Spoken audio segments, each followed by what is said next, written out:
One of my little granddaughters turned 4 years old last week. I have two beautiful granddaughters. And more than anything else, I want to help them know God, who Jesus is, and to know God. And I've been doing a sermon series for the past few weeks on one little word, the word let. And I'm seeing it everywhere. And there is one verse I read this past week that reminded me of my grandkids. And I think it's a message for all parents and all grandparents, especially with children and grandchildren who are young. So here it is, Colossians 3:16. Let the word of Christ dwell in you richly. And it begins with the word let. Let, there it is. We cannot force a spirituality down a child's throat, can we? Shouldn't even try to do that, right? But we can create an environment that invites it. And letting, I think, means creating a safe, unhurried space at home where God is welcome. At home, literally in our house, but even at home within us, right? And then the word of Christ. Now here's the thing. When most of us hear the word of Christ, we think Bible. We think verses.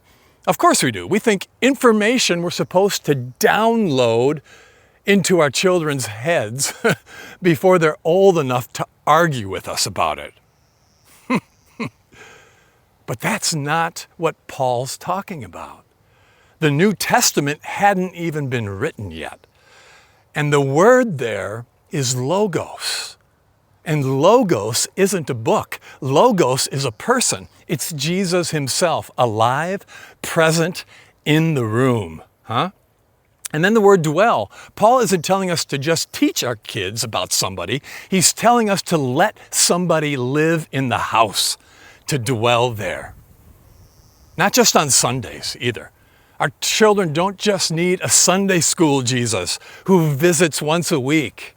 They need a living room Jesus who's part of the messy, everyday reality of our home, present in the laughter, in the arguments, and the quiet moments, and the spilled cereal, just as much as anything else in our home.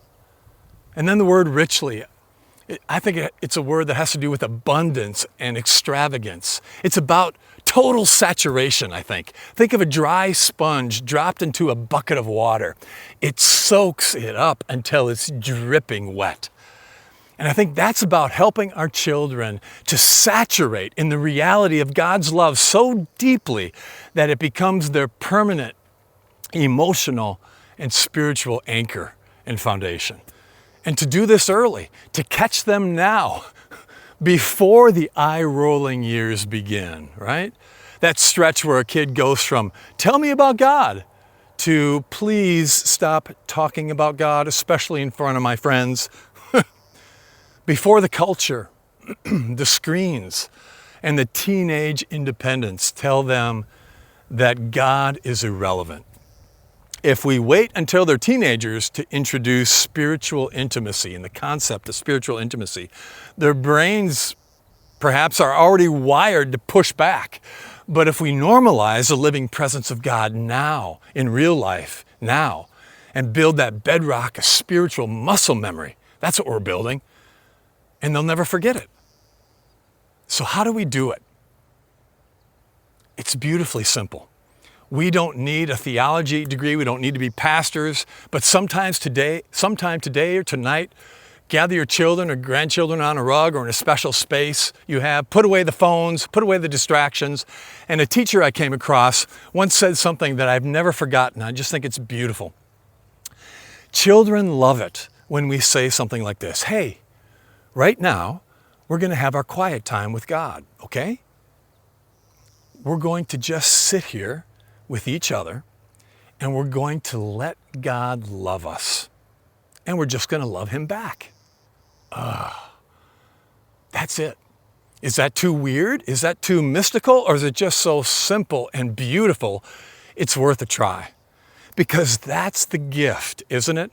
Not a kid who can quote you chapter and verse, but a child who knows, in their body even, what it feels like to be loved by God. And if they know that, I mean really know it, they can wander a long way from church and still find their way back to that feeling.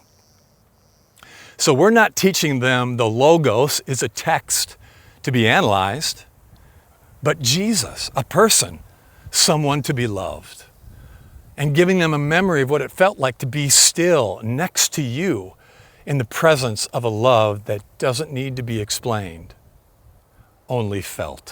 What greater gift could we give? Yeah. So, God's love, God's joy, God's peace to you. Until next time.